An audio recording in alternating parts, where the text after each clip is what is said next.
Bonjour, mon nom c'est Guy, de Potager 365 au Québec, où on sème, on cultive, on récolte et on recommence 12 mois par année. Aujourd'hui, on va faire un mini tour de jardin, mais on va aussi regarder un coup de 100 dessins que j'ai fait, des nouveaux semis que j'ai faits.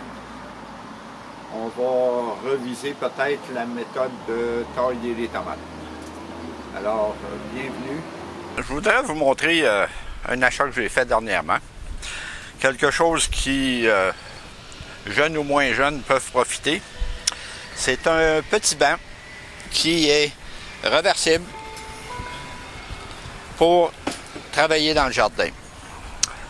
Moi, personnellement, je trouve ça très pratique et facile sur les genoux. Bon, on va commencer par récapituler.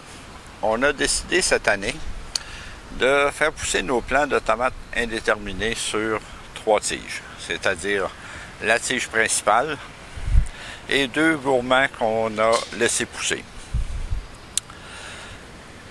Un plant déterminé, aucune taille, sauf qu'on peut enlever des feuilles, mais jamais de branches. Sans ça, on va compromettre la production. Pour en arriver avec le point mon coup de 100 dessin, c'est ce beau plan-là ici que j'ai, avec des belles tomates dedans, et que, en travaillant par en avant, avec la tête dans le feuillage, je pensais couper un gourmand et j'ai coupé une des 3 tiges.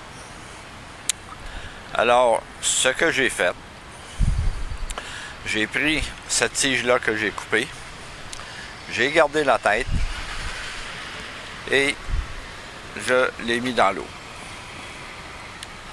Je sais que les plants de tomates sont supposés faire des racines tout le long de la tige. Moi, j'ai fait l'expérience et puis c'est pas tout à fait vrai. Si on veut vraiment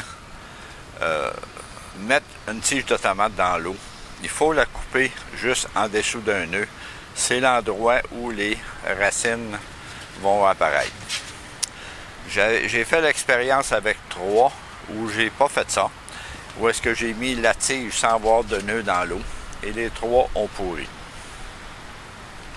Alors on va laisser celle-là s'enraciner et ensuite on va la planter à sa place. Il y a aussi des plants que j'ai semés. Ici, on parle d'un plant de Paul Big, qui est une tomate déterminée. Et une tomate de 6 onces, 55 jours. Cette tomate-là a été semée le 20 mai. Et selon ce que je pense et que je prévois, c'est que le 26 août, je vais récolter ma première tomate mûre. J'ai aussi semé le 1er juin des tomates subarctiques. Là, j'ai 2 plants là-dedans, on va en garder juste un. Et ce que je crois fermement, c'est que je vais récolter ma première tomate le 31 août. Alors, c'est à suivre. On se souvient aussi que j'avais un beau plant de concombre ici. J'en ai récolté 2. Et le plant est mort la journée où est-ce qu'il a fait 34 degrés et que le soleil plombait à travers les vitres. J'ai semé une semence qui vient de lever d'ici dans les 2 derniers jours.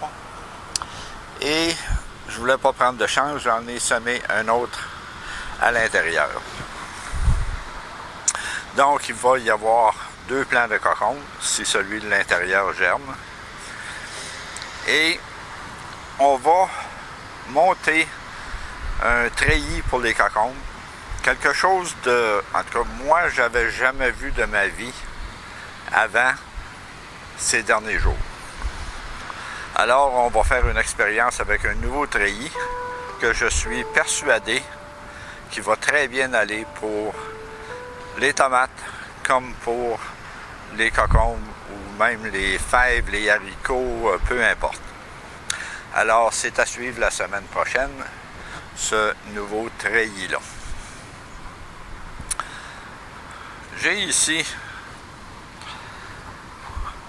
c'est un plant de laitue iceberg. J'avais ramassé les feuilles extérieures, je l'ai sorti dehors et on va voir qu'est-ce que ça donne. Mais jusqu'ici, ça regarde bien. Si vous avez aimé ma vidéo, donnez-moi un coup de pouce, abonnez-vous à ma chaîne et sonnez la cloche pour être avisé à toutes les fois que je sors une nouvelle vidéo. Vous pouvez aussi transférer les liens à des amis jardiniers. Donc merci et à la prochaine vidéo.